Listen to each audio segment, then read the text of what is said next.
Assalamualaikum warahmatullahi wabarakatuh. Selamat pagi, salam sejahtera bagi kita semua. Hai teman-teman, apa kabar? Selamat bergabung ya pada acara hari ini. Yang terhormat, dosen Universitas Bina Sarana Informatika, Ibu Yulianti Fajar Wulandari sebagai pembicaranya. Dan tak lupa dosen pengampu manajemen event, Bapak Gio Fakta Rizali. Dan seluruh kelas hubungan masyarakat, terutama kelas 41, 4A, 37. Dan sangat antusias sekali pada hari ini saya, Nia Jeli Farlina, dengan NIM 411984 yang tentunya akan memandu acara yang sangat luar biasa ini.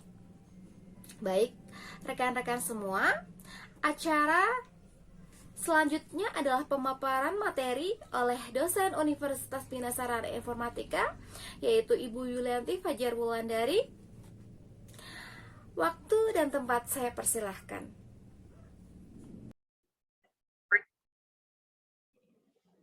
Assalamualaikum warahmatullahi wabarakatuh. Selamat datang di kegiatan webinar kali ini dan pertama-tama saya ucapkan terima kasih kepada panitia yang sudah mengundang saya untuk hadir di acara webinar ini ya. Dan pada kali ini saya izinkan saya memperkenalkan diri dulu. Nama saya Yulianti Fajar Wulandari dan saat ini bekerja sebagai dosen Prodi Ilmu Komunikasi pada Universitas Bina Sarana Informatika. Dan pada kali ini saya akan membawakan materi tentang public speaking in digital era. Ya, jadi apa aja sih skill kita yang perlu diasah pada saat era digital ini ya. Nah, jadi untuk adik-adik mahasiswa semua bahwa mencapai kesuksesan karir di era industri saat ini adalah 4.0 ya. Maka generasi muda ini tidak hanya mengandalkan kemampuan akademis, jadi harus ada soft skill. Nah, soft skill ini salah satunya adalah kemampuan berbicara di depan umum, ya, atau yang kita kenal sebagai public speaking. Nah, di sini ini adalah salah satu kunci meraih kesuksesan. Kenapa? Karena dengan kita mampu berbicara di depan umum dengan baik, maka kita dapat meyakinkan ide atau gagasan kita kepada orang lain. Dan di public speaking di era 4.0 ini tentunya adalah kita harus bisa memanfaatkan perkembangan teknologi untuk menyampaikan gagasan dan ide kita secara tepat, ringkas di hadapan umum dengan memanfaatkan tadi perkembangan teknologi komunikasi. Nah, namun sebelum kita melangkah ke tipsnya, kita pahami dulu tujuan public speaking itu untuk apa. Jadi tujuan public speaking ini ada yang untuk mempengaruhi, menginformasikan, menghibur, memotivasi, ataupun mengubah. Jadi intinya adalah public speaking ini bentuk komunikasi seseorang kepada publik, gitu ya, publik di depannya. Kalau kita sebut publik itu berarti lebih dari 2 orang, ya. Nah, jadi misalnya dalam kondisi rapat, gitu ya, ada 5 orang, ya satu pembicaranya, speakernya ini ya, pembicaranya, otomatis 4-nya ini adalah publik. Jadi misalkan atau rapatnya cuma bertiga, sama juga. Jadi itu sama. Speakernya 1 orang, kemudian ada pendengarnya 2 orang. Ini yang disebut dengan public speaking. Karena berbicara di depan umum yang lebih dari 2 orang. Dan kalau tujuannya ini mempengaruhi, berarti itu bisa digunakan pada saat kita mempromosikan sesuatu, ya. Suatu produk atau jasa seperti itu. Lalu menginformasikan, berarti kita menyampaikan suatu berita, misalnya kaitannya dengan konferensi pers, gitu ya. Kita membicarakan, menginformasikan sesuatu hal. Kalau menghibur berarti itu kaitannya, misalnya contohnya adalah stand up comedy, ya. Ada komediannya di depan, gitu, terus kemudian ada yang audiensnya yang mendengarkan. Ataupun penyanyi juga bisa sama juga. Selain dia menyanyi, entertain, mereka juga melakukan dialog dengan para penontonnya. Lalu memotivasi, nah ini adalah yang dilakukan oleh para motivator. Ya. Motivator ini melakukan kegiatan public speaking yang berusaha untuk memotivasi para audiensnya untuk lebih baik lagi. Ya. Kalau mengubah ini bisa juga dalam misalnya kegiatan kita presentasi, gitu ya, dalam saat rapat kita mungkin mau menyampaikan ide-ide kita terkait sesuatu hal dan berusaha untuk mengubah apa yang sudah ditetapkan diubah menjadi lebih baik lagi. Itu ada beberapa tujuannya. Ya. Lalu selanjutnya ini ada jenis-jenis public speaking. Kalau jenis-jenisnya bisa pidato, ya, bisa pemaparan, biasanya di kuliah ya, explanation ini. Kalau ada promosi, ada lobby, presentasi, negosiasi, argumentasi, dan pendadaran. Jadi ini macam-macam bentuknya, gitu ya, banyak sekali. Dan kemudian bagaimana manfaatnya? Nah, tadi seperti saya bilang, adik-adik mahasiswa itu harus mempunyai soft skill, kemampuan. Jadi selain akademis, ada kemampuan untuk lebih bisa dilihat oleh para pencari kerja. Nah, ini adalah manfaatnya. Kenapa kita harus belajar public speaking? Karena kita bisa mengontrol, melatih kontrol diri sendiri saat berkomunikasi. Jadi kita sebelum kita mau berbicara, kita berpikir dulu di kepala kita apa yang mau kita sampaikan. Apakah yang kita sampaikan ini perlu, penting, atau akan merusakkan orang atau bermanfaat. Ini jadi untuk bisa mengontrol. Lalu meningkatkan rasa percaya diri dan nilai tambah. Nah, ini tidak bisa dipungkiri ya, pada saat kita berada di panggung, berbicara di depan orang banyak, itu bisa membangun kepercayaan diri kita. Apalagi eventnya itu sukses, kemudian jadi kita tambah semangat lagi. Jadi semacam lagi, kepengen lagi, berbicara lagi. Ya. Karena pada dasarnya manusia itu senang berbicara. Nah, lalu yang ketiga memahami dan menerapkan teknik-teknik dalam public speaking. Jadi kalau adik-adik semua yang belajar ilmu komunikasi, kemudian ada pelajaran public speaking, kalian bisa memanfaatkan apa yang dipelajari itu ke dalam prakteknya, ya. Terus kemudian bisa menguasai seni komunikasi verbal. Nah, jadi kalau untuk adik-adik yang punya minat untuk bekerja sebagai MC atau moderator seminar atau apapun itu bisa melatih soft skill-nya public speaking dengan terus dan menerus sehingga menjadi paham seninya bagaimana berkomunikasi secara verbal, ya.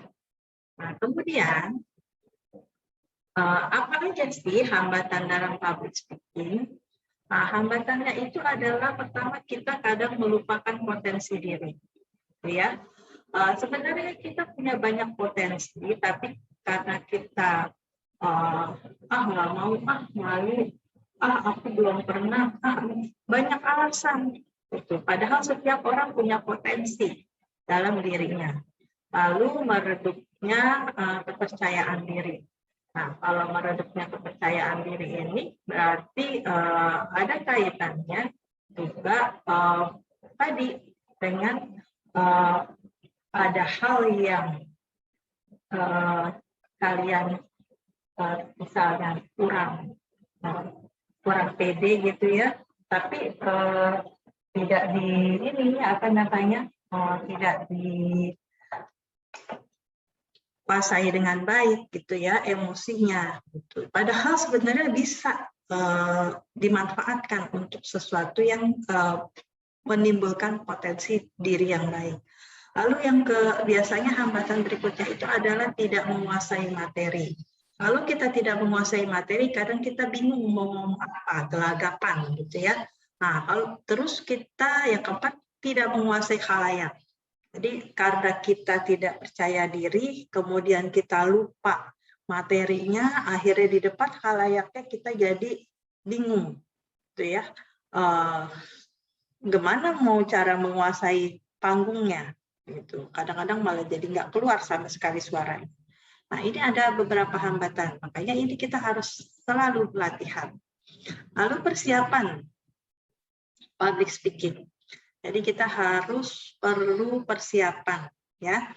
Untuk menghindari hambatan-hambatan itu, maka kita harus bersiap diri pada saat mau melakukan kegiatan public speaking.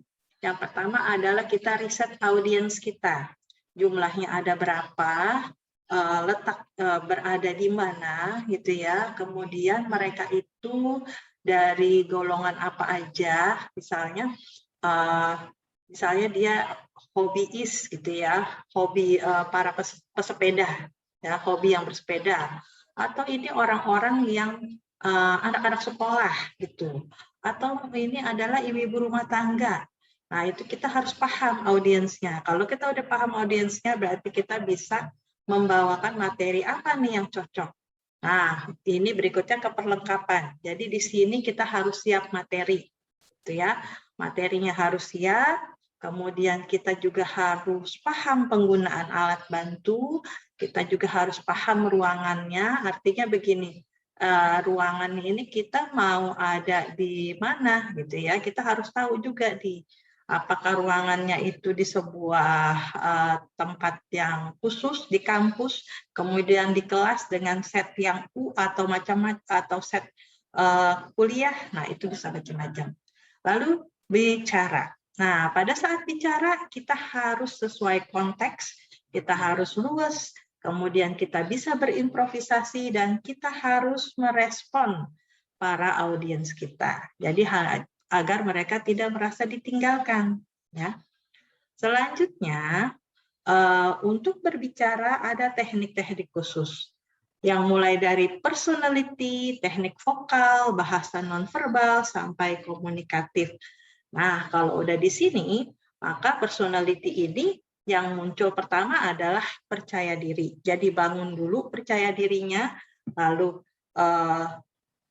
siapkan materinya sudah disiapkan kan, kemudian bisa dibuat dalam bentuk PowerPoint ya. Jadi PowerPoint itu kan kekuatannya di poin-poinnya. Udah kita buat poin-poinnya.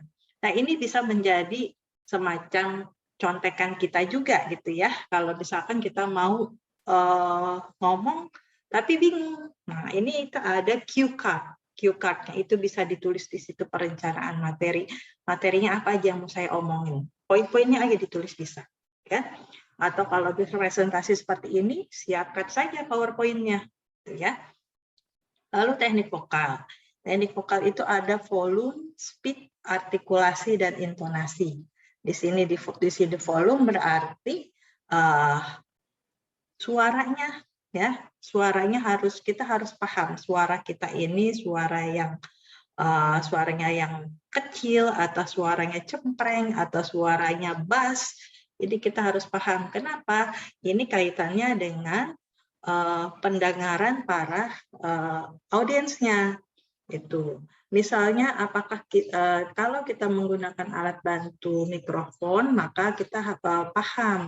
Kalau suara kita kecil, kita bisa mendekatkan kepada mikrofonnya. Tapi kalau suara kita gebas, besar gitu ya, bisa agak dijauhkan. Kenapa? Kalau terlalu tinggi volumenya pun orang juga akan merasa sakit kupingnya. Lalu kecepatan. Bisa diatur kecepatannya. Cara berbicaranya, jangan terlalu cepat, jangan juga terlalu lambat, dipahami kapan harus menarik nafas, kapan harus bicara, kapan harus berhenti, kapan harus dinaikkan intinya ya, macam-macam. Lalu kemudian artikulasi. Nah, ini adalah kita harus latihan A, B, C, D, E, A, I, U, E, O. Vokal, konsonan itu harus jelas. Jangan sampai kita itu tidak jelas, terlalu banyak jeda, terlalu banyak hal yang nggak penting, misalnya seperti seperti bengong apa gitu ya. Nah, ini jadi kita harus isi artikulasi ini dengan jelas, jadi sehingga pendengarnya juga jelas.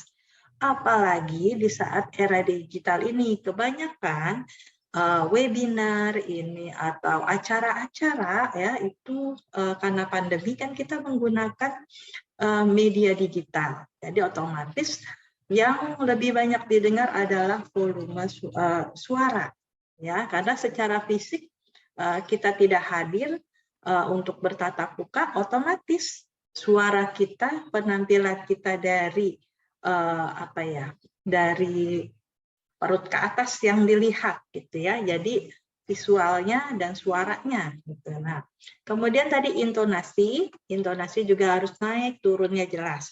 Ya, jadi kita harus paham kapan kita harus naik untuk menyemangati, kapan kita harus turun untuk memberi suasana yang tenang gitu ya.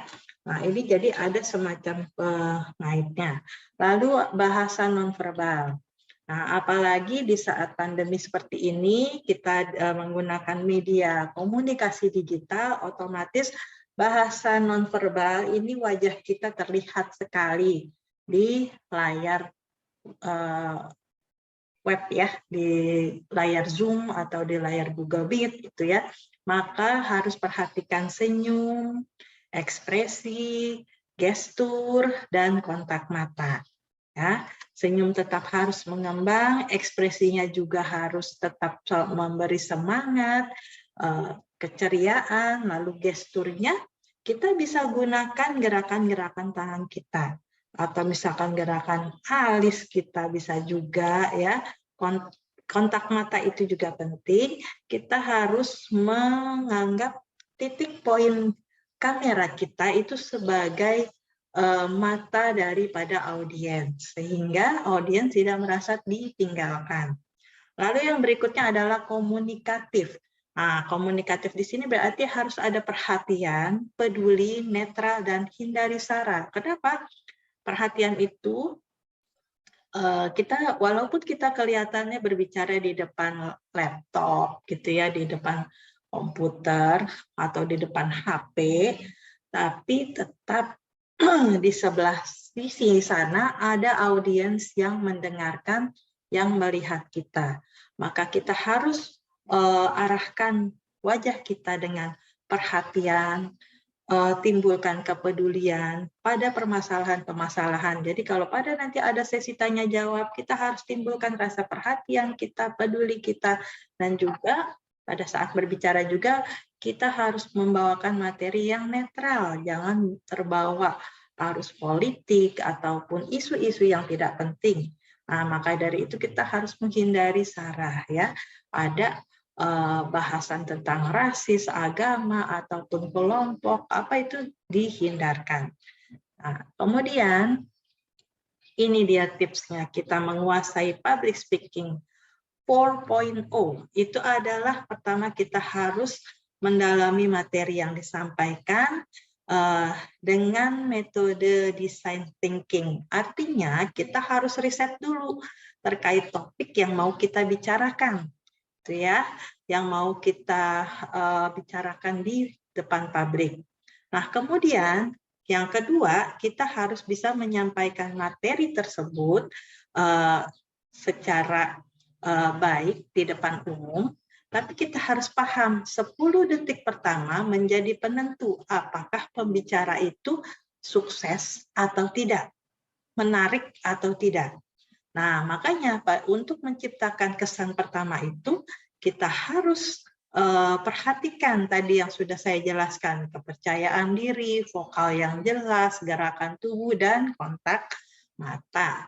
Lalu yang ketiga, kita harus menguasai teknologi komunikasi, karena ini adalah public speaking 4.0, era milenial. Jadi otomatis kita harus memanfaatkan teknologi komunikasi.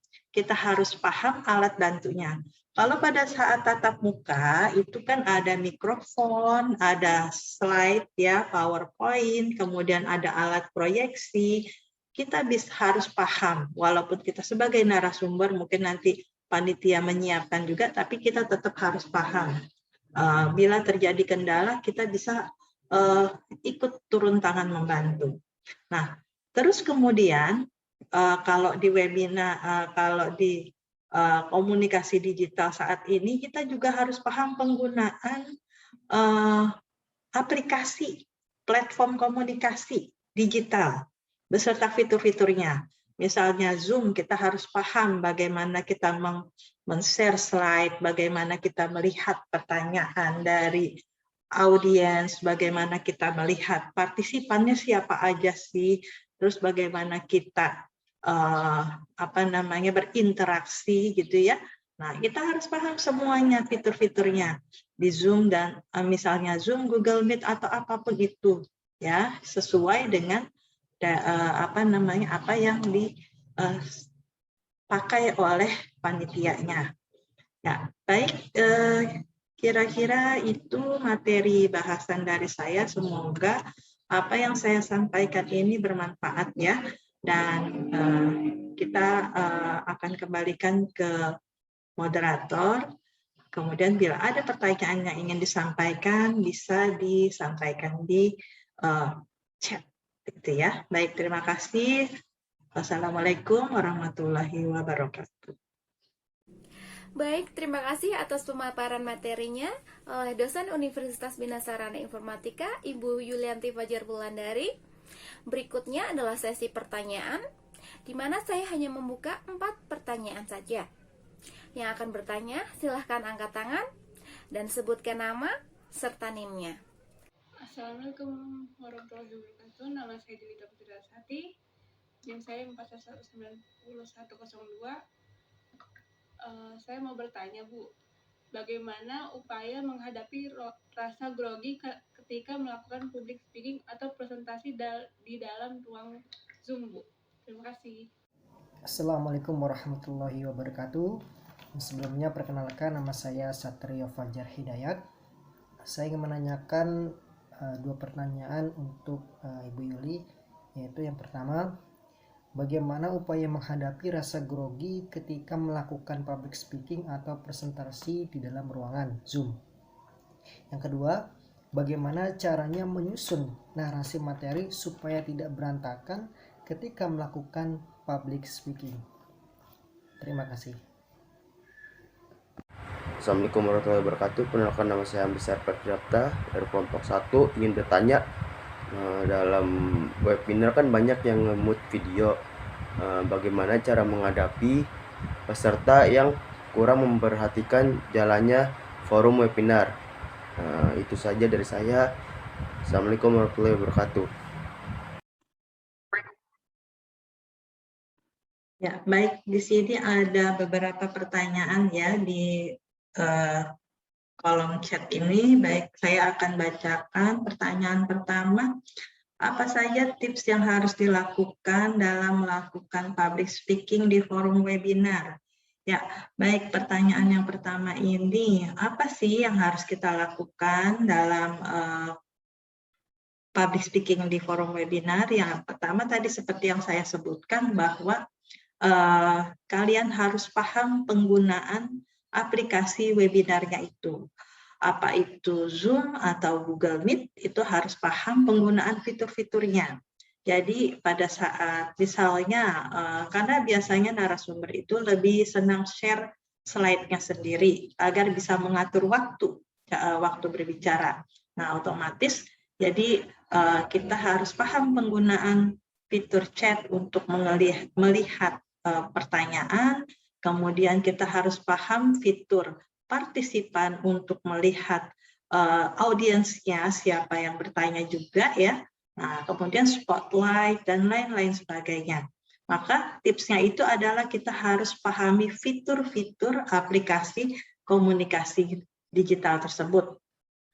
Lalu pertanyaan yang kedua, bagaimana upaya menghadapi rasa grogi ketika melakukan public speaking atau presentasi di dalam ruang Zoom?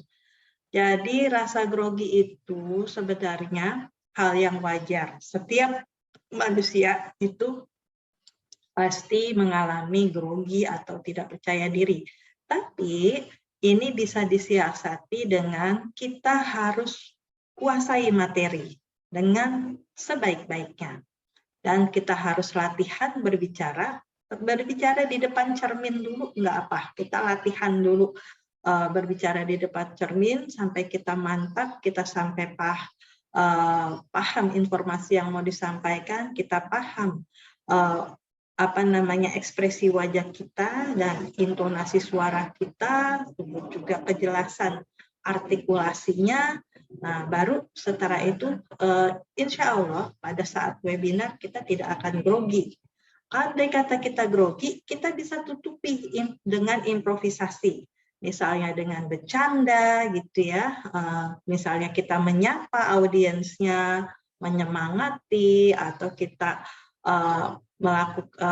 memberi jeda sebentar, kemudian baru ngomong lagi. Nah, itu banyak triknya gitu ya. Kemudian pertanyaan yang ketiga, bagaimana caranya menyusun narasi materi supaya tidak berantakan ketika melakukan public speaking? Jadi gimana caranya biar nggak berantakan? Maka caranya adalah kita buat PowerPoint, ya. Kita susun PowerPoint kita, nanti otomatis dan dibuat menarik mungkin, gitu ya. Nah, itu pada saat kita harus share slide atau menampilkan materi kita, itu sudah rapih, gitu ya. Jadi kita harus persiapkan tidak hanya tadi percaya diri, tapi kita juga siapkan materi. Nah, materi ini harus dikemas dengan banyak cara ya. Misalnya salah satu yang udah populer itu adalah PowerPoint. Nah, ini bisa dimanfaatkan. Lalu yang berikutnya, dalam forum webinar pasti banyak sekali yang mute video. Nah, bagaimana menghadapi peserta webinar yang kurang memperhatikan jalannya proses webinar? Nah, ini sebenarnya pada saat kita paparan ya, adik-adik harus pahami, kan pasti ada slide yang ditampilkan. Nah, otomatis slide yang ditampilkan itu nanti kan bersanding dengan wajah kita sebagai pembicara. Ya, jadi slide-nya di sini, kemudian wajah kita di sebelahnya. Nah, terus nanti ada fitur galeri gitu ya. Ada fitur galeri, itu bisa kita pilih apakah kita mau tampilkan diri kita sendiri atau kita mau tampilkan orang-orang lain juga, tapi itu pun terbatas hanya semacam 3 atau 4 partisipan saja. Nah, saran saya kalau memang ada yang menurut kalian tidak perhatian gitu ya, dimatikan videonya, ini kita kembalikan ke diri kita lagi. Terkadang pada saat kita webinar, terkadang kita membutuhkan ilmunya, kita ingin mendengar pembicaraannya, tetapi pada saat itu mungkin kondisi kita sedang tidak siap, penampilannya tidak rapi, atau sedang kita berada di tempat lain. Nah, jadi otomatis kita harus memahami, jadi kita harus menempatkan diri kita pun di audiens.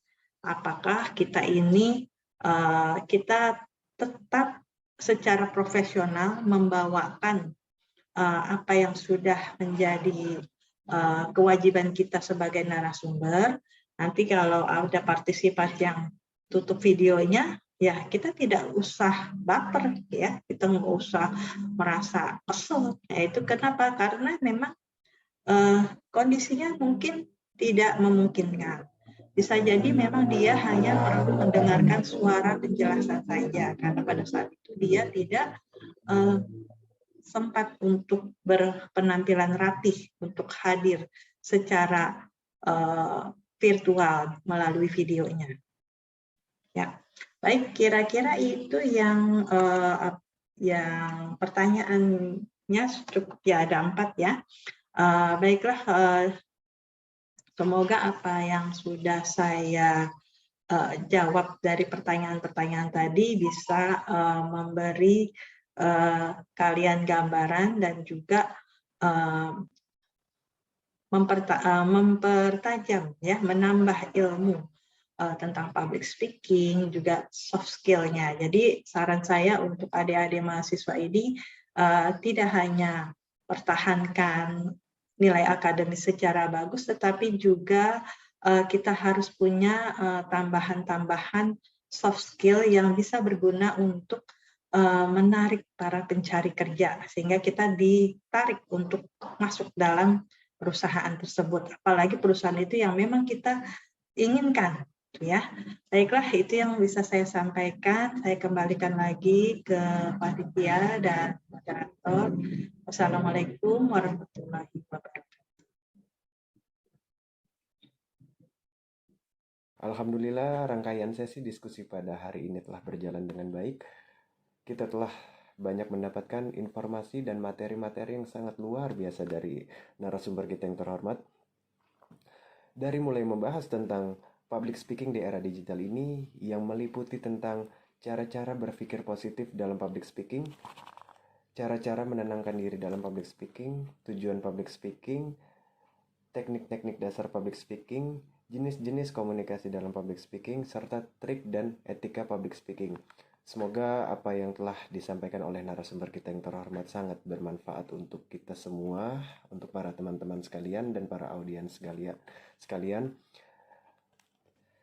Dan saya di sini sangat berterima kasih atas kerjasamanya para teman-teman sekalian yang telah menyusun, membantu kelancaran acara ini. Serta saya sangat berterima kasih kepada Ibu Yulianti Fajar yang terhormat atas meluangkan waktunya untuk kita semua yang telah menjadi narasumber kita.